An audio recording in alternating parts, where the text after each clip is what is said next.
Huh? I heard an unusual voice from my typically mild-mannered wife. It seemed that something I said had hit the switch of her anger. In our 26 years of marriage, I had never heard her speak like this before. She gave me a chilly look as I tried to laugh it off. However, I would soon understand her true intentions and reaffirm the depth of her love for me.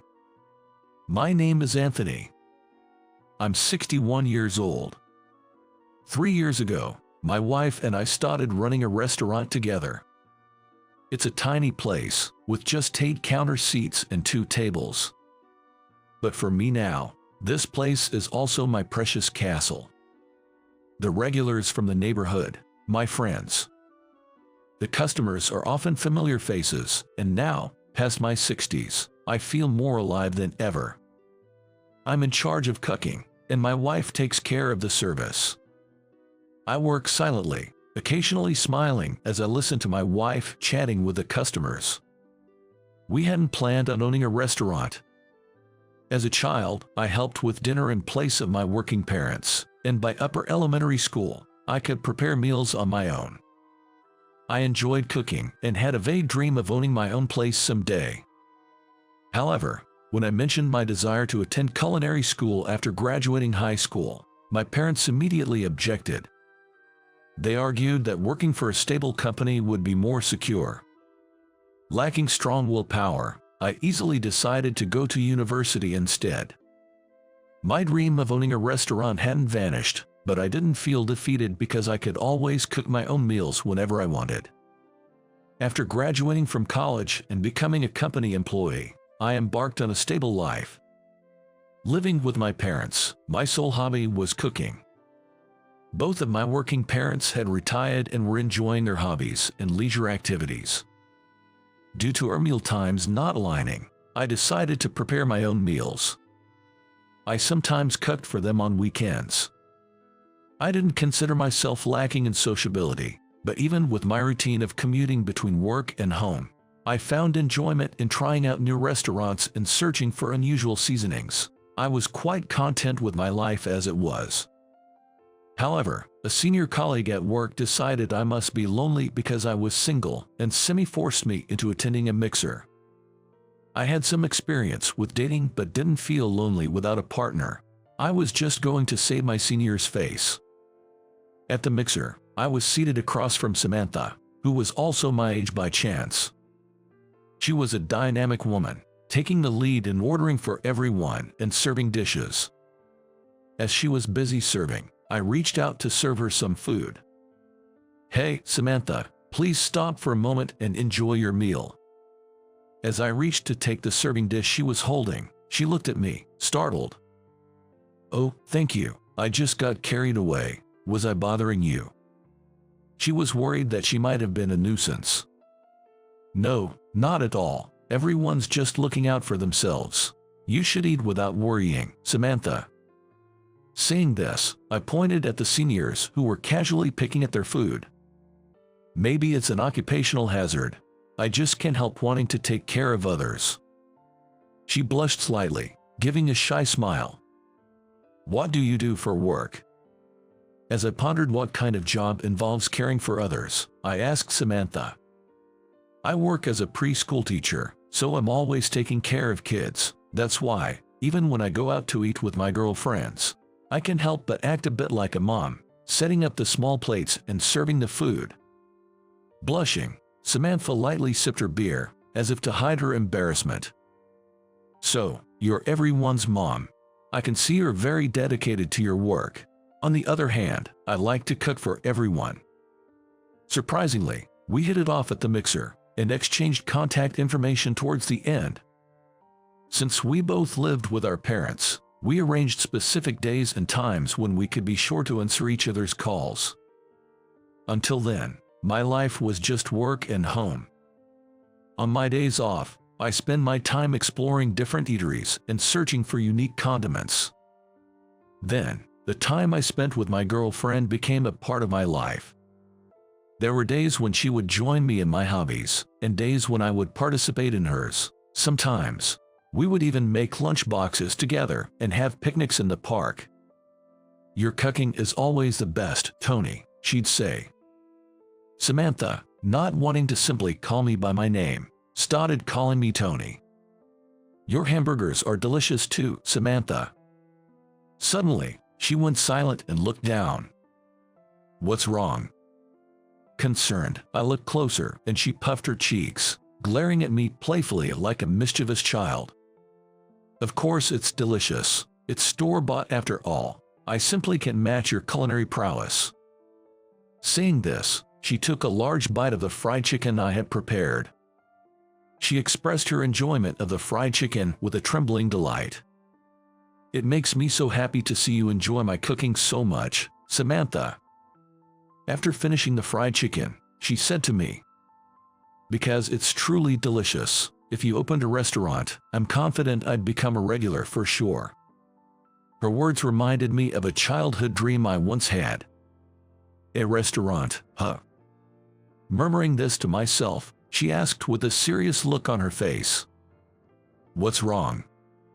Concerned about my chuckle of remembrance, this time Samantha leaned in to get a closer look at my face. I was just remembering a dream I had as a kid." She took a sip of her tea and asked, "A dream?" "My parents both worked, so there were times when I'd prepare dinner. I never minded cooking. I actually enjoyed it. But when I said I wanted to become a chef, they shot me down. As I grew up, I harbored a dream of owning my own restaurant, and that's what I was just reminiscing about." I was worried she might think I was naive, but contrary to my fears, her eyes lit up as she said to me, "Well, that's amazing. Having your own restaurant would be wonderful, Tony. With your cooking skills, there's no need to give up on your dream, right?" And with that, driven by my desire to be with her forever, I proposed to Samantha. It's been 2 years since we started dating. I'm confident about our future and building a happy home with her, who's always so comfortable to be with. She accepted my proposal with joy, saying, "Thank you, Tony, and can I make a suggestion?" Raising her index finger, she added her proposal. "What is it?" Drained of energy from proposing, I listened to her suggestion. I was thinking about starting a dream savings account. Seeing the puzzled look on my face, she explained, "Dream savings is about saving money to support your dreams or mine, Tony. Little by little, it adds up, you know, many a little makes a mickle." Hearing this, I thought it was a brilliant idea, but I also wondered about her dreams. "What's your dream, Samantha?" She tried to dodge the question with a vague answer. "My dream? Well, let's put that aside for now." She didn't give a clear answer, but it seemed she hadn't decided yet. After we got married, she continued working, and we shared household chores. Naturally, I took on most of the cooking, while I left the laundry and cleaning, which I wasn't good at, to her. I never held the belief that women should do the household chores just because they are women. I think it's best if whoever is capable does what they can. However, I received a lot of criticism from her about laundry and cleaning, so I stopped attempting those chores altogether. So, I put all my effort into cooking delicious meals every day. I had to cut back on exploring new seasonings and eateries, sticking to my allowance, as we started saving for our dream. Seeing the balance in our dream savings account grow made me wonder if my childhood dream might actually come true. I even caught myself thinking silly thoughts like whether she had cast a spell on me. But then, something happened that put a stop to these musings.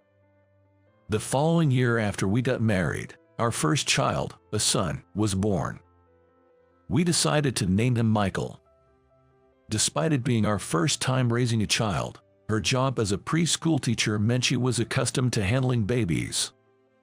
Naturally, as he was our child, I was keen on being involved in his upbringing.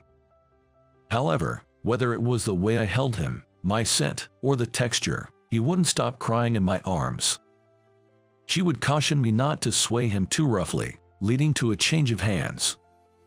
In her arms, his cries would cease so abruptly it was almost startling. Maybe there was a sense of security in her touch. Becoming a parent truly made me realize the immense challenge it entails. After a whirlwind year of parental leave, she returned to work. Our mornings became frantic, and one wrong move could upset Michael's mood. Following a set routine, we demonstrated excellent teamwork. However, as mentioned before, an unforeseen event occurred. She developed a mental illness. Her passion for her job as a preschool teacher and the stress and fatigue from her diligent work led to her physical incapacity. Unable to continue working, she had to resign about 6 months after her return. I gently rubbed her back as she fell into a deep slump. Holding Michael, tears welled up in her eyes. "I'm sorry. We can't save for our dream anymore. I've become a burden." She apologized repeatedly. "What are you talking about? You've worked so hard, Samantha. Maybe this is God's way of telling you to take a rest." A tear rolled down her cheek. Michael, with a smile, reached out his tiny hand as if to wipe her tear away. It looked as if he was comforting her. Seeing that scene, I knew I had to protect them both. I made a firm resolution in my heart. After that, she seemed distant, lost in her thoughts. She never neglected Michael's care, but her smiles were rare, and she spoke very little. I wanted her to return to her usual self, but I knew better than to rush. Remembering our first picnic, I prepared the same lunch and took Samantha and Michael to the same spot. Standing in the same place as that day, I felt the wind on my face, bringing a sense of comfort. Turning to Samantha, she seemed to be enjoying the breeze on her cheek just as much. "Come on, I've made us some lunch, let's eat. Michael, sit down and let's eat together." As Michael, who is almost 2 years old, is seated on the spread-out picnic blanket, she stands up to open the lunchbox. "Daddy's chicken, love it so much." With a hearty appetite, like her, he happily eats the fried chicken I make, calling it delicious. As Michael, his hands and mouth all greasy, tries to wipe his hands on my clothes, I hurry to stop him. She laughed for the first time in a while, watching our antics. Watching this unfold, I let go of his hand, and my clothes end up a mess with bits of fried chicken and grease. Seeing my clothes all messed up, I put on a sad face with an "oh no." At that, he laughs out loud and even tries to put his tiny hands on his face. Seeing this interaction, she too shows a joyful smile. That's right, as long as the three of us can laugh together like this, that's all that matters. Since we started saving for our dream, the childhood dreams I had given up on might just come true. No, I definitely want to make them come true. Before I knew it, such feelings might have started to take root in my heart. These feelings might have become a burden for her, leading to this outcome. Perhaps, dreams should just remain dreams. As my feelings started to change, her health also seemed to be gradually improving. When Michael entered elementary school and she started having some time to herself, she began working short hours as a child care worker, making a gradual return to her profession. Perhaps because she could do the job she loved, she began to speak more positively. She even brought up the dream I had shared with her before we got married. Even though we couldn't save much in our dream fund, now that I'm back at work, maybe it's feasible. I was touched, but I couldn't just say, let's do it. I don't want Michael to have to give up on his dreams because of financial reasons. Hearing that, her enthusiasm seemed to wane. But do you remember when we looked at that used property before we built this house?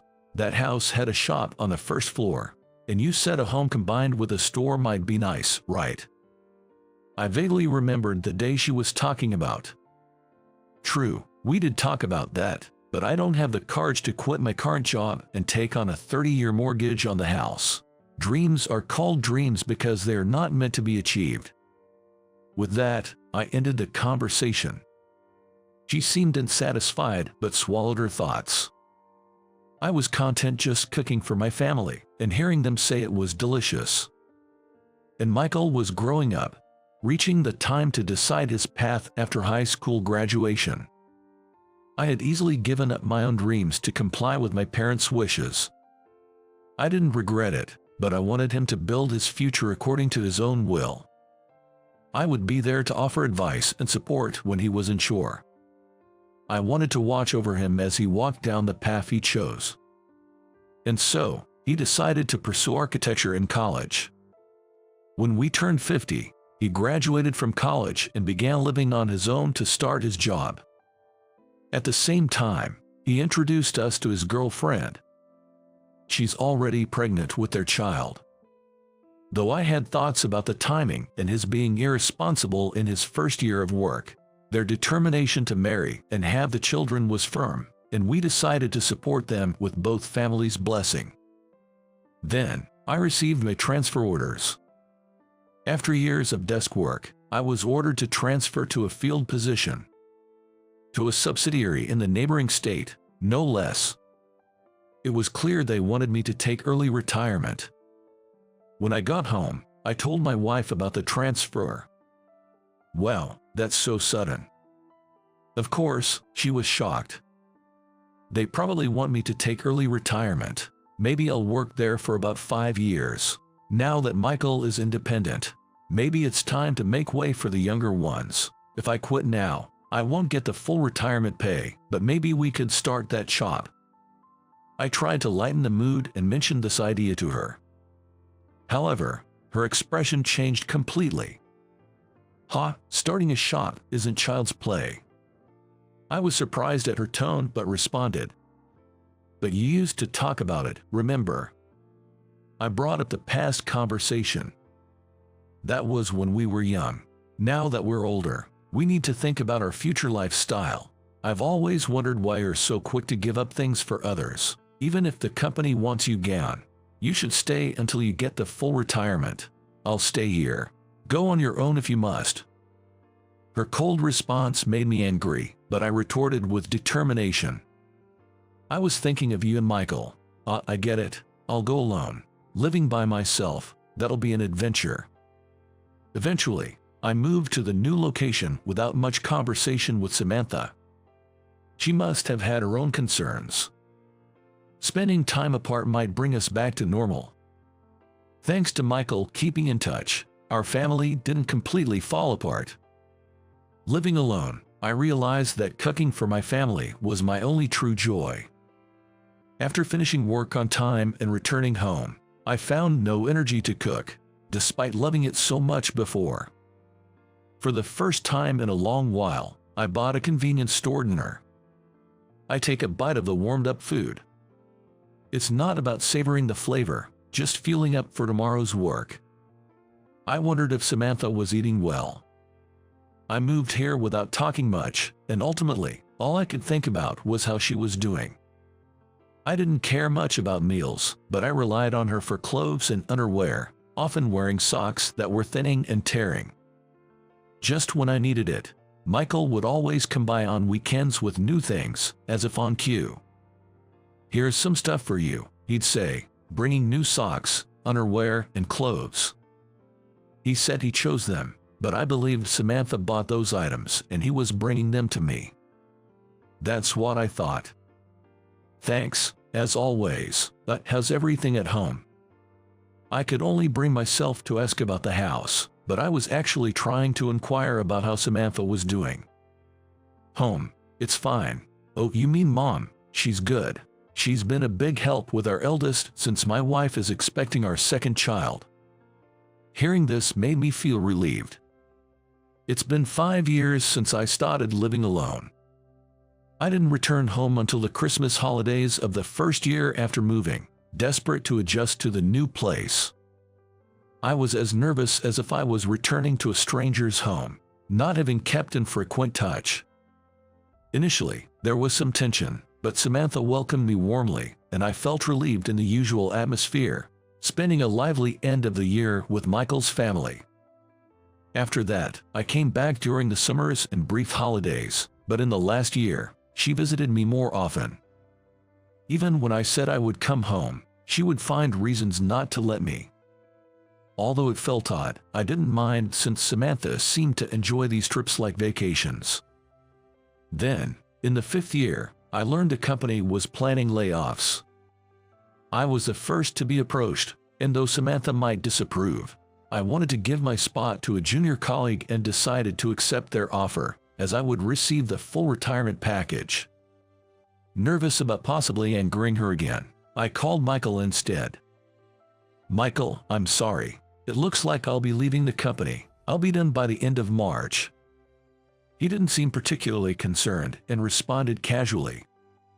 "Dad, you've worked hard, so you have 3 more months, huh?"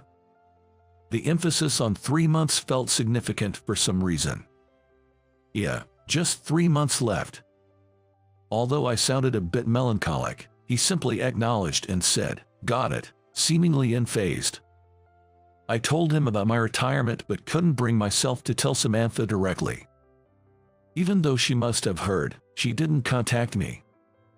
As my departure neared, I worried whether I had a place to return to. But soon, I would discover why Samantha hadn't wanted me to come home. On the last day of March, Michael came over to help with the move the next day. "Should I even go back to that house?" I asked tentatively. Michael laughed, seemingly amused. Sorry, but that's your house, right? What are you worried about? You're still concerned about things with Mom." "Oh, I found something great when I was cleaning the house the other day." With that, he showed me something on his phone, grinning. It was a wish he had written in kindergarten. Besides his dream, there was another piece of paper with something written in tiny letters. "I want to be the manager of Anthony's shop." Squinting at the fine print, Michael mumbles, "Is this?" "It says Samantha here, that's what it means." He showed a meaningful smile, said he was heading to bed for tomorrow's work, and quickly lay down. Her dream. When we were younger and I talked about saving for our dreams, she didn't share hers. Was this her dream? Then why did she react that way when I mentioned the transfer? The next day, Michael and I loaded my few belongings into the car and left the apartment I had lived in for 5 years. "Dad, did you forget anything? Off to the castle of dreams we go." Hearing him say this with such joy made me worry if he was plotting something mischievous. The familiar surroundings of our home hadn't changed, but after a year, it all seemed so fresh. My heart raced as we approached the house. As I thought, just around this corner, I couldn't find my house. "Wait, where's the house?" With a nervous voice, I got a laugh and a response from Michael. "Haha, what are you talking about?